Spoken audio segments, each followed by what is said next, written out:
Um olhar sobre a educação dos surdos através dos tempos.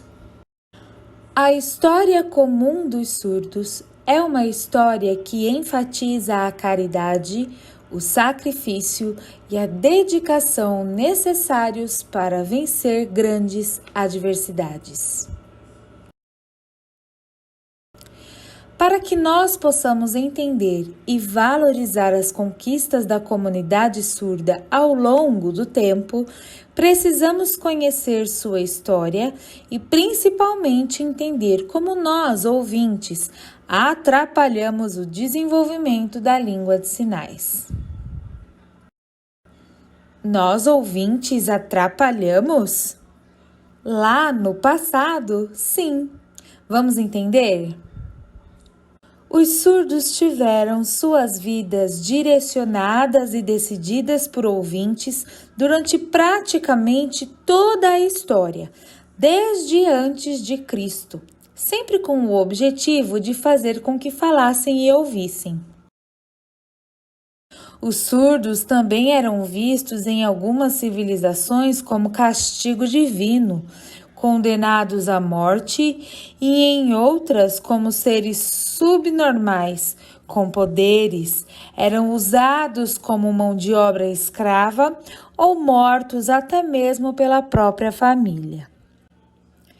Aos surdos não lhes era dado o direito, por exemplo, de frequentar e ter a confissão na Igreja Católica. Não tinham direito à herança familiar e eram até proibidos de casar. Os surdos foram julgados de muitas formas negativas. Todas as barbaridades aconteciam lá na Europa, tudo pelo simples fato dos surdos não terem uma linguagem oral. Isso começou a mudar na Idade Moderna, por volta do século XVI, quando as famílias que tinham herança começaram a se preocupar em buscar estratégias para que seus filhos surdos fossem instruídos e pudessem tomar posse. Surge então a primeira figura marcante, o monge espanhol Ponce de León, considerado o primeiro professor de surdos do mundo. Mas o foco era a oralização, ou seja, ensinar o surdo a falar. Outra figura importante foi o padre espanhol Juan Pablo Bonet. Ele publicou o primeiro livro sobre a educação de surdos no ano de 1620. Nele tinha o alfabeto manual, língua de sinais e o aparelho fonador. Seu método virou referência mundial, mas o foco ainda era a oralização. Porém, desta vez, era apoiada na comunicação espaço-visual dos surdos. Mas, apenas no século XVIII, com o trabalho do abade francês Charles Michel de Lepée, que a língua de sinais ganhou realmente força. Ele foi o primeiro educador a reconhecer que os surdos têm uma língua e que não precisam aprender um idioma oral para desenvolver uma linguagem. Além disso, ele criou em 1760 o primeiro Instituto Público de Educação de Surdos no mundo, chamado atualmente de Instituto Nacional de Jovens Surdos de Paris. Graças a ele, a oralização deixou de ser o foco.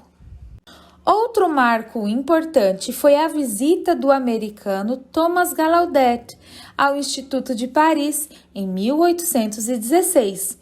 Ele fez estágio lá e conheceu o surdo Laurent Clerc. Os dois foram juntos para os Estados Unidos e fundaram a primeira escola de surdos lá, a Hertford School, inaugurada em 1817.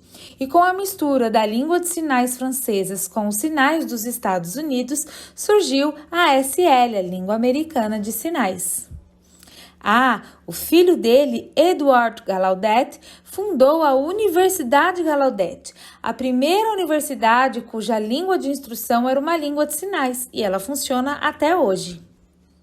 Aqui no Brasil, o rei Dom Pedro II tinha um neto surdo, e decidiu trazer o professor Ernest Rouet a fim de criar uma escola para surdos para que seu neto tivesse acesso à educação. O nome deste instituto é o nosso atual INES, Instituto Nacional de Educação de Surdos, que fica no Rio de Janeiro e tem um papel fundamental na educação dos surdos aqui no Brasil. Ele foi inaugurado em 26 de setembro de 1857. Por essa razão que comemoramos o Dia Nacional dos Surdos em 26 de setembro, em homenagem à criação do INES. A língua de sinais francesa influenciou fortemente os sinais que eram usados por aqui, dando origem à língua de sinais brasileira, a Libras. Parecia que tudo ia muito bem e que a língua de sinais ficaria cada vez mais fortalecida. No entanto, em 1880 aconteceu um fato que ia mudar tudo: o Congresso de Milão. Após este congresso, ficou definido que a oralização seria o único método de ensino aos surdos, um total retrocesso.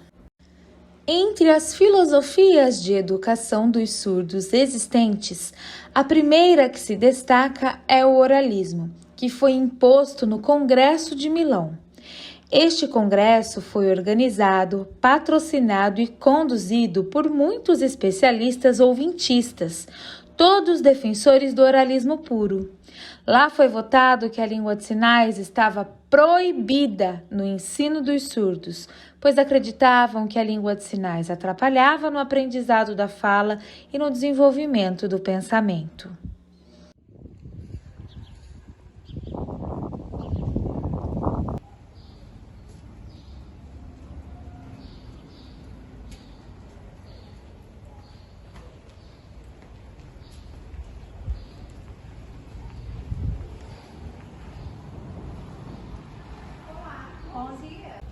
Com licença, Pode entrar. eu vim conversar com a senhorita Conceição da Silva. Sou eu mesma. Pode sentar.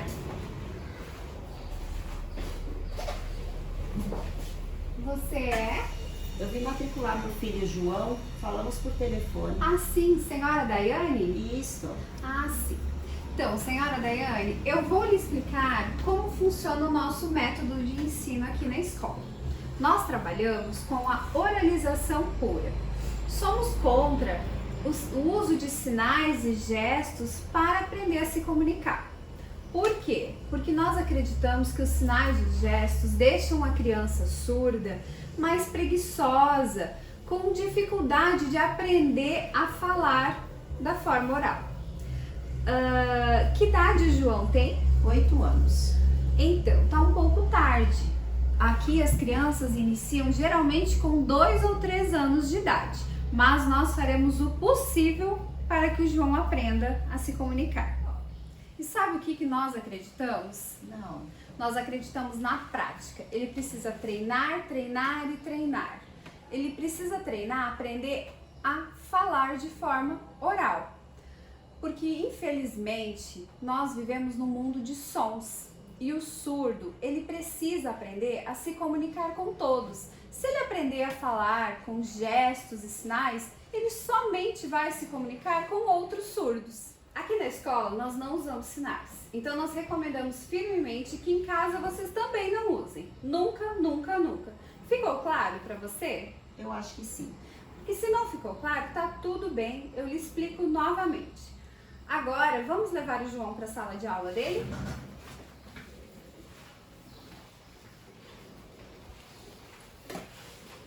Vamos.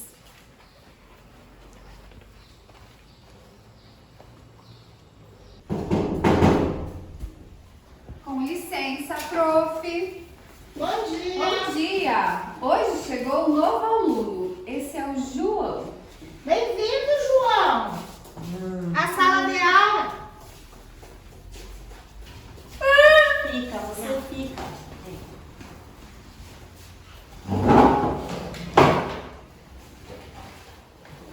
O seu nome? João.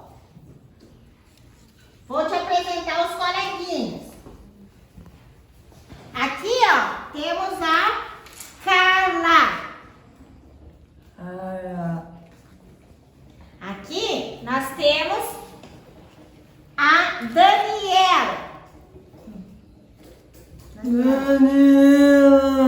Muito bem. Aqui nós temos a Laura. Não. Muito bem, Laura. E aqui nós temos a Maria. Aqui temos outra coleguinha, a Helena.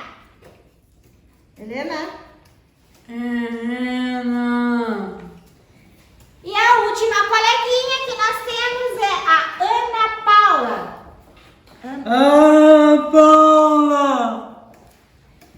Agora, olha pra mim.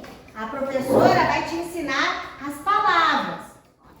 João, vamos aprender 2 palavras novas hoje. Casa. Olha aqui. Casa.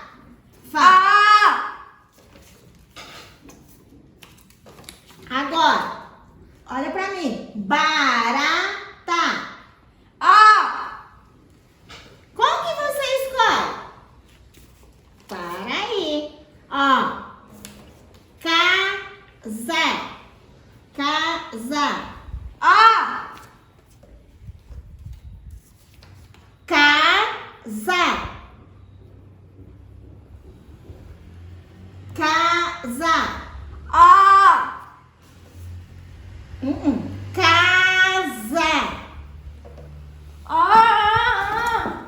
Não é assim. Deixa aí.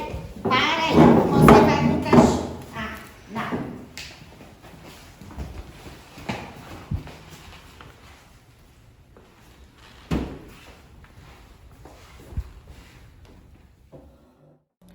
Após o Congresso, a maioria dos países adotou rapidamente o método oral nas escolas para surdos, proibindo oficialmente a língua de sinais.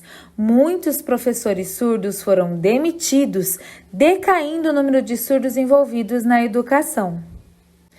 Em consequência disto, a qualidade da educação dos surdos diminuiu e as crianças surdas saíram das escolas com qualificações inferiores e habilidades sociais limitadas. Ali começou uma longa e sofrida batalha do povo surdo para defender o seu direito linguístico-cultural. Na fase do oralismo, a língua de sinais esteve proibida por quase 100 anos, mas sempre esteve viva na mente dos povos surdos. As associações dos surdos se uniram mais. Os povos surdos lutavam então para evitar a extinção das suas línguas de sinais. Depois de muito sofrimento por parte dos surdos e muitas pesquisas, finalmente o oralismo foi substituído pela comunicação total, a segunda filosofia da educação dos surdos mais conhecida. A comunicação total consiste em utilizar todos os recursos e estratégias possíveis para desenvolver a comunicação com o surdo, ou seja, todos os recursos visuais, imagens, escrita, fala e também usar a língua de sinais. O responsável pelos estudos em relação à estrutura e gramática das línguas de sinais foi o americano William Stoke, em 1970. Ele publicou o artigo Estrutura da Linguagem, um esboço do sistema de comunicação visual do surdo americano, que constatou que a língua de sinais tinha características semelhantes às línguas orais.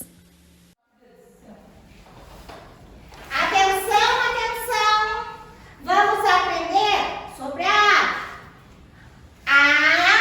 A-G-U-A. Repetem comigo. A-G-U-A.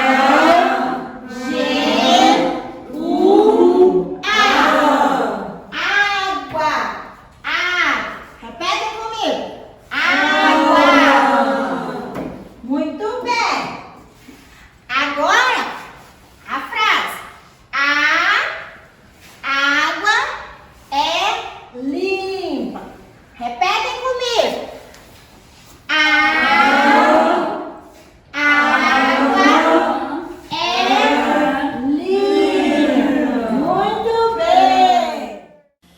A oralização não teria prioridade na comunicação total, mas seria uma das áreas trabalhadas para a integração social do indivíduo surdo.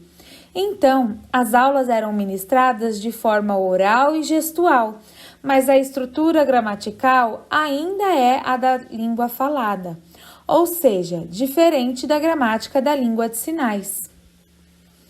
Um dos aspectos que mais se destaca na aplicação da filosofia da comunicação total é que esta favoreceu o contato com os sinais, que era proibido pelo oralismo, porém acabou levando ao uso inadequado da língua de sinais, pois deu origem ao que denominamos atualmente de português sinalizado, utilizado por quem não conhece verdadeiramente a língua de sinais e sua estrutura. A pesquisa de William Stoke foi uma semente para todas as pesquisas que floresceram nos Estados Unidos e na Europa. Depois dele, muitos estudiosos passaram a pesquisar a fundo a língua de sinais e a educação bilíngue. A educação bilíngue é uma filosofia de ensino que recomenda o acesso a duas línguas no contexto escolar, sendo a língua de sinais considerada como língua natural e por meio dela será realizado o ensino da língua escrita. Essa filosofia resgata o direito da pessoa surda de ser ensinada na língua de sinais, respeitando seus aspectos sociais e culturais.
Até hoje, existe uma luta para fortalecer a língua de sinais como a primeira língua dos surdos. Por isso, é importante conhecer o passado e recordar que o caminho foi longo. Essas três filosofias da educação de surdos, o oralismo, a comunicação total e o bilinguismo, foram marcantes e continuam ainda influenciando o processo educacional dos surdos até os dias de hoje. Atualmente, no Brasil, com muita luta e união, os surdos conquistaram o direito a essa educação bilíngue através da Lei 10.436 de 2002, onde reconhece a Libras como língua própria da comunidade surda brasileira. Uau! Como é importante aprender sobre a história da educação dos surdos e as filosofias da educação que influenciam até hoje. Sim, com certeza! E o Decreto 5.626 de 2005 veio regulamentar a lei e garantir que o surdo tenha acesso à educação, saúde e à difusão da sua língua. Hoje, ainda temos um caminho longo a percorrer, mas nós já estamos fazendo a nossa parte. E você? Aqui em Sorriso temos atualmente uma professora intérprete própria para a Secretaria de Educação. Através dela, temos acesso à formação em Libras, tanto para os profissionais da rede pública e privada, quanto para a comunidade em geral e de forma gratuita. Mas precisamos de mais professores de língua de sinais, mais intérpretes na educação, na saúde, na segurança. Precisamos de mais pessoas da sociedade se interessando em aprender Libras. Precisamos de mais pessoas com empatia para praticar a inclusão e a acessibilidade. Precisamos de você. Faça parte da comunidade surda e apoie a inclusão.